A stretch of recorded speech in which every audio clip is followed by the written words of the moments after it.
বিএনপির ভারপ্রাপ্ত চেয়ারম্যান তারেক রহমানের অপেক্ষায় সাভারের জাতীয় স্মৃতিসৌধে ভিড় করেছেন নেতাকর্মীরা। শুক্রবার সন্ধ্যায় সাভারের জাতীয় স্মৃতিসৌধের সামনে প্রায় লাখো নেতাকর্মীর উপস্থিতি দেখা যায়।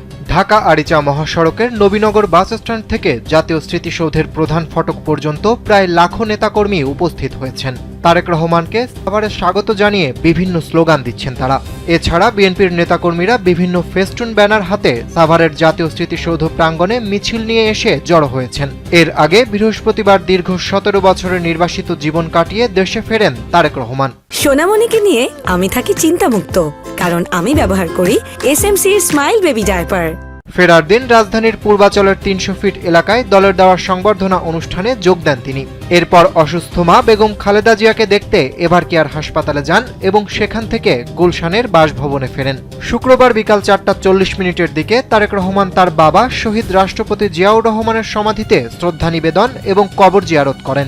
এরপর সাভারের জাতীয় স্মৃতিসৌধের উদ্দেশ্যে রওনা হন তিনি।